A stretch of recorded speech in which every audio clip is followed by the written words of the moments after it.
প্রাণ বাঁচাতে পানিতে নেমে পড়েছেন এক বাউল শিল্পী, কিন্তু তাতেও রক্ষা নেই, ঢিল পড়ে অনবরত।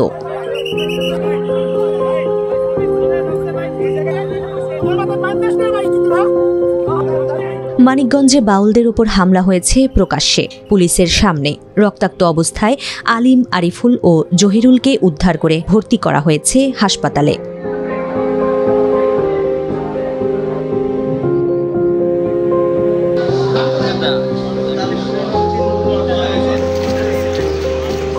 হাসপাতালে চিকিৎসাধীন আব্দুল আলিম নামের আরও একজন, তিনি হামলাকারী পক্ষের অর্থাৎ তৌহিদি জনতার। আমরা তাদের শাস্তি দাবি করব, এজন্য আমাদের উপর আক্রমণ করার জন্য লাঠিসোঁটা নিয়ে হাই স্কুল মাঠের কর্নারে তারা প্রস্তুত হয়ে বসেছিল।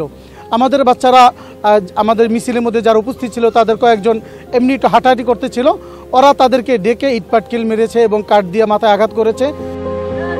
তবে পুলিশ বলছে আড্ডারত কয়েকজন বাউলকে টার্গেট করে হামলা চালিয়েছে তৌহিদি জনতার একটি পক্ষ। এই ঘটনাকে বিচ্ছিন্ন বলেও দাবি করেন মানিকগঞ্জের অতিরিক্ত পুলিশ সুপার। তৌহিদি জনতার মিছিল পরবর্তী পথসভা বা বক্তব্য হচ্ছে, ঠিক ওই সময় বিজয় মেলা মাঠের ঠিক শহীদ মিনারটা যে আছে, শহীদ মিনারের পিছনে ওইখানে কোনো চায়ের দোকান আছে, ওইখানে কয়েকজন বাউল শিল্পী চা খাচ্ছিল বা এই ধরনের একটা ঘটনা। তো এইখান থেকে ওদেরকে দেখতে পেয়ে তৌহিদি জনতার যে প্রোগ্রামটা হচ্ছিল এখান থেকে একটি অংশ ওদেরকে দেখতে পেয়ে এখান থেকে ধাওয়া করে এবং ওইখানে গিয়ে তাদের উপরে চড়াও হয়।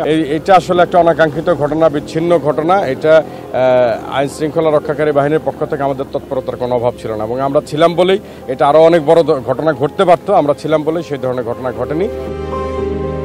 গত বছরের 25 নভেম্বর যশোরে বাউল শিল্পীদের 2 দিনব্যাপী সাধু সঙ্গের বাউল গানের আসর করা হয় ভন্ডুল। চলতি বছরের জানুয়ারিতে নারায়ণগঞ্জের ফতুল্লায় বাউল গানের আসর বন্ধ করে সেখান থেকে বাদ্যযন্ত্র জব্দ করে পুলিশ। পরের মাসেই প্রয়াত বাউল শিল্পী রশিদ সরকারের সাধুর মেলা স্থানীয় লোকজনের বাধায় পণ্ড করা হয়েছে মানিকগঞ্জের সিংগাইরে। সরকারি পৃষ্ঠপোষকতায় এমন হামলা চলছে বলে মনে করেন লেখক ও গবেষক মীর হুজাইফা আল মামদুহ। তো আমাদের রাষ্ট্রের মধ্যে এখন হয়ে গেছে কি, ওই চিন্তার মানুষদের ক্ষমতা বেশি হয়ে গেছে। এর ফলে এবং সরকার সেই মানুষগুলোকে নানাভাবে সেবা করছে, নানাভাবে তাদেরকে নাচার করছে বলেই আবুল সরকারের মতো কিংবা অন্য যে কোনো অন্য কোনো চিন্তা, যদি ধর্মের অন্য কোনো সংখ্যালঘু চিন্তা কেউ যদি প্রকাশ করতে চায় তাকেও হচ্ছে এরকম আহত হইতে হবে, তাকেও এরকম নানাভাবে নিপীড়িত হইতে হবে।